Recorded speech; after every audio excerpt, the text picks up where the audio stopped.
everybody. Welcome back to the Shut the Front Door podcast brought to you by HAVOC Realtor. This is the Real Talk About Real Estate podcast, and I got that one right for the maybe first or second time. So anyways, everybody, welcome back. We are now live on Facebook, YouTube, Twitter, LinkedIn, TikTok, anywhere that you have social media accounts, we should be live. And again, with me, my partner, Scott Connors. Excellent job as always, Johnny, with the intro. I have nothing but faith in you. I'll get it right. So anyways, a interesting office meeting today and a little bit of deliberation and even somewhat, I wouldn't call it disagreement, but maybe misinterpretation between even you and I about this new law. I think your title says it all. It's HAVOC, right? Where the legislature attempted to pass. I guess we should update everyone on what's going on. So if you've been paying attention to real estate at all this year, as of August 17th, a bunch of new rules kicked in. Those rules they originated from the NAR, which is our big trade organization. Mm-hmm. And so we kind of have to follow them. But what's been happening around the country is that states one by one have been adopting those new rules as license law. So now, if we were to violate those rules, previously we would risk some sanctions from the NAR and would make business very difficult. Now, violating those laws means we could lose our license, and that's a problem. We like our licenses, don't we? Oh, yeah, and it breaks it down into, when I define law, you have all these different types of law, municipal law or zoning or building codes or something small, or you can have state law, federal law, you can have administrative law, and now this is no longer just NAR's administrative laws where, it might not have been governed so harshly. This is now officially state law. That for the state of Ohio. Correct. And Ohio is actually one of the last states to adopt. West Virginia has not yet, but we understand they probably are. So sure. We're operating under the assumption that this is essentially going to be law across the country.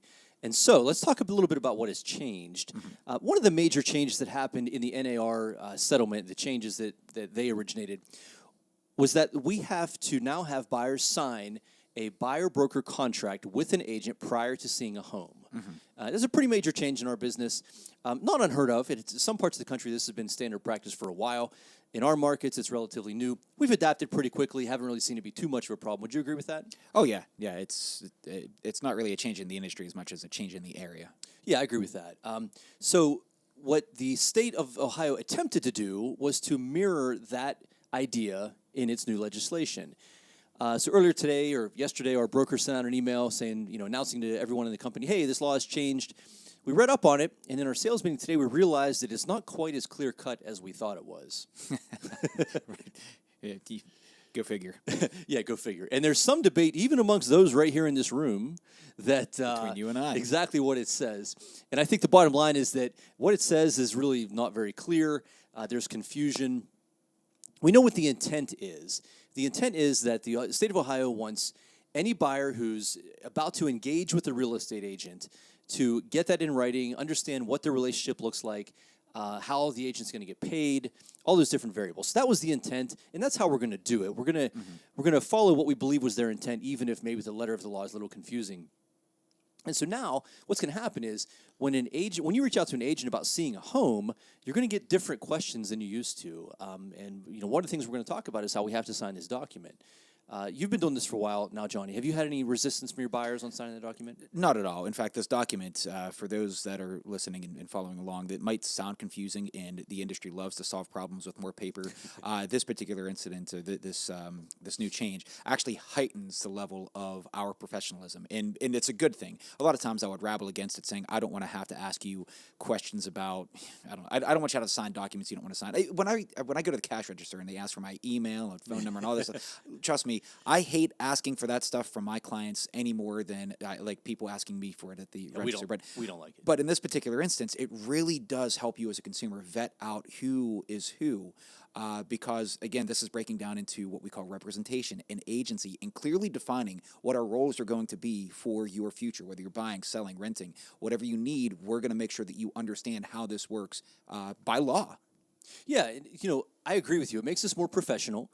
Makes things more clear for the consumer. That's a good thing. So we do see these changes as positive pretty much all the way around.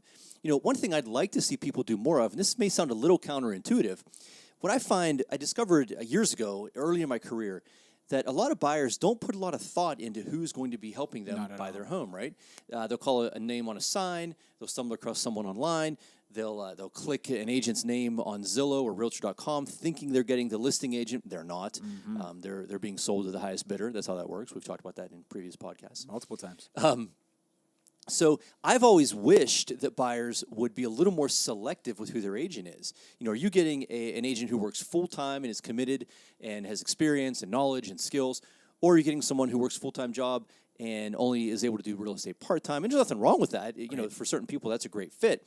But you should at least be asking some questions. And so if, you know, having someone enter into a contract with us prior to seeing their first home, if that causes them to ask more questions and maybe even talk to more than one agent, I welcome that.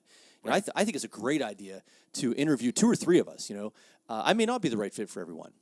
Right, and we've said that before on past podcasts. You know, there's times where I will flat out say that I'm not the best for this particular job, and there's no shame in that. And my job will be to help you with someone that will be. Maybe it's a schedule-related issue. Maybe it's a, you know, for example, if you're a buyer looking for investment property and buying foreclosures, there's an entirely different process when buying foreclosures and what to look for because there's more risk and just depending on the style of the transaction. If you're just calling, again, the names that you find online and going with the first person that comes up, you are really potentially putting yourself in harm's way without you even knowing about it. I think you really nailed it when you talked about, you know, making sure you've got the right fit. I mean, for example, I had a client reach out to me earlier this year. Turned out that they were a Dallas Cowboys fan and liked country music. Yeah, you're not for me. This isn't going to work out so well. So maybe we should ask more questions of our buyers before we go show houses. I think we can ask that question. But so what kind of questions can we not ask right now before entering into these agreements? That's a great question. To lay the groundwork a little bit better before we answer that, you know, we're not the right fit for every client, and every client's not the right fit for us. Right. You know, I've had clients who, you know, their work schedule just doesn't align with mine, and that can be a problem. Or perhaps their approach just doesn't align, right? Mm-hmm. And so, or someone just like us? Oh, April. Yeah, April. Thank you for liking the stream. Thanks, April. So, you know, I do like to talk with my clients ahead of time to see if we're going to be a good fit. And I forget the question you asked me and I was going to answer. Well, so the law really hammers down now what our roles are going to be and how we define them. And we need to obtain information from our clients or even future clients in order to do our job successfully. So you set out the goals that you may have, and then our job is to kind of give you the best path to achieve those goals. So sometimes goals are, I would like to buy a $300,000 house for $100,000. Don't we all? Sometimes it's just not realistic. Other times, you know, we can manage those expectations. But now this law requires us to have documentation and to go over this prior to even having these conversations. That's right. And it makes it more cumbersome from our seats because, again, this sounds salesy. And I've always said our job is not in sales. It is in consultation. Absolutely. But in order for me to give you consultation, even though it's free, hey, I need you to sign a couple pieces of paper. Denny, thank you for the like. and if you're watching, you need to stay tuned because this is going to pertain to you. Denny's our newest agent here on the team. Then I'll let you introduce. Yeah, her so Denny's career is about to explode, and we can't wait to see it happen. So she's working the Columbus, Pickerington, Fairfield County area primarily, but also some stuff here in the Valley. So yeah, big things on the horizon. Maybe we'll bring her onto a podcast someday. Yeah, let's do that. But going back to our discussion here, it really gums up the works because we're here to help. We're here to dispense our knowledge, but now our hands are kind of tied with this. I don't want to call it a roadblock, but it's an inconvenience. It's a different procedure, and I think we're going to adapt. We've adapted already with the massive changes hit in August. The new legislation from the state really doesn't change anything. We've been doing this for a while, right? But we get some questions. It's kind of interesting. You know, our world, this has been a bombshell. It's all we've talked about for about the last 10 or 12 months. And I talk to a lot of the general public who just doesn't really have any idea that anything's even happening. And they don't really care, right? They just want to be well taken care of and find the right home and buy that home and get the best deal they can. And ultimately, that's what we're here for. Right. Again, the industry hasn't changed so substantially where you can't just not call the person you see online or call the first person you see on the sign. Sure. We're just basically, again, advocating that with this change, it does heighten the level of our profession. We're more professional now. Yeah. Agents that are part-time or that struggle with this kind of thing, it becomes more evident. And the reason why we do these podcasts and dispense this type of knowledge to the general public is because we want to differentiate ourselves. This is the stuff that we have been doing, not just as an industry, but we've been doing for the longest time. Sure. So in a lot of ways, I feel like people are finally catching up to, you know, the level of professionalism that we have always had and how we take care of our clients. We really want to stand out and, again, making sure that we are the right fit. For sure. I'm going to throw a little comment out there. We don't do this very often, but I want to talk to all the other agents out there. If you're watching our podcast and you're at a brokerage where you don't really feel like you've had a lot of training, you don't understand these new rules, maybe you don't understand the new contracts, we'd love to talk to you because we've been leaning into this heavily. Right. I'm working as the director of training now for Harvey Goodman, and that includes Wednesday morning sales meetings where we do a little bit of training. I'm going to do a 2-hour open forum training tomorrow. We're doing structured trainings once a month. We're about to roll out a continuing ed program. So if you're an agent out there watching this and maybe you're a little overwhelmed or just don't even understand what's really happening, please give us a call. We'd love to talk to you. Even if you don't want to come talk to Harvey Goodman, I open up a lot of my trainings to other agents and other brokerages because we think the knowledge is really important to share. We do have a great grasp of it. We understand what's going on out there. And frankly, we think it's all positive. We think the future is bright for our industry, it's bright for our company for sure. And for our team, we're just getting started here. So speaking of future, we got something exciting coming up tonight, Johnny. Tell us about that. Well, right over, what is that, your right shoulder here? My left shoulder. Your left shoulder, right sorry. I guess I'm looking at it from your different side here. But yeah, we have this custom-built 4-foot tall Game Boy. Custom built by yours truly here, but being donated, being given away. It's right now in a giveaway that you could. We'll make sure that the links are in the comments below. But we will be at the Highlands Sports Center, Sports Complex up in Triadelphia, right by the Cabela's Distribution Center. We're going to be there from 5 until 8, doing what's known as the Spooktacular. We're going to be handing out candy to kids. It's basically like a trunk or treat, but just on a much larger scale. Feel free to stop up and see us up here. It's a free giveaway. This is a custom arcade station. Any cartridge game that you may have ever had in your entire childhood, or if you had to blow into it to get it to work, it will be on that Game Boy along with everything else you can find. It's basically a one-stop shop. I got to tell you, this man over here. Yeah, we're backwards. That's why. Yeah. Depending on what you're watching on. Right. This guy right down here is a genius. It's undeserving high praise. It's not at all. He's a tech wizard. This thing is absolutely amazing. Johnny's been tinkering around with video games and jukeboxes. One of these days soon, we're going to give a tour of our podcast studio because it's not exactly what your typical real estate office looks like, but we have a good time here.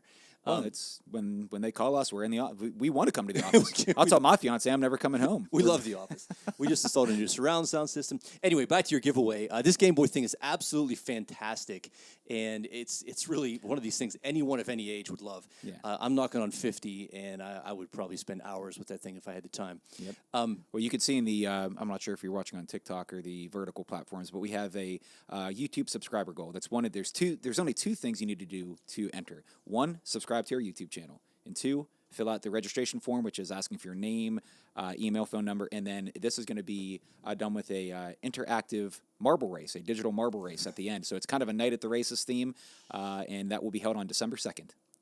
Yeah, absolutely can't wait. I got to share a quick story. So I've been doing events like this Spooktacular thing most of my career, home shows and trade shows, and anytime you set up a booth and a table somewhere trying to get people to come talk to you. Mm-hmm. The first one of these I ever did with Johnny, he shows up in classic Johnny Kazemka style, making balloon animals. Mm-hmm. And I would spend hundreds, maybe thousands of dollars in countless hours trying to attract people to my booth. And all it took was this guy over here making balloon animals to get people lined up down the middle of the mall to get them. And I thought that was amazing. This time, I can't imagine with what we're expecting to be about 500 kids tonight. They see this thing standing there. You may have fistfights among these kids to come play with this thing. I could take them. I have no doubt. So, yeah, make sure you get out there tonight. We'll both be there. We got some other Harvey Goodman folks going to be there. Super exciting, and you got to see this thing in person. The over my shoulder, you really can't quite get the effect of the light up buttons and the sound and the high def screen. It's really pretty amazing. Yep, it's again undeserving high praise, but more than happy to give it away. And well deserved high praise, right? Well, and it's yeah, I guess we'll be up there. I got to get ready to go up and set this thing up there now. But what else we got? Anything else we want to? Ending remarks, I guess? No, just more and more excited to see the podcast grow. Make sure you find us on Spotify. We are one of the, maybe the only local real estate, we are the only local real estate podcast on Spotify. Mm-hmm. Growing our following there. We've been making massive upgrades to our studio here. Things are just going to keep getting better and better. So tell your friends, share, like, all that nonsense. Thanks for having us. Yep, we'll see you guys next time. Possibly. There it is.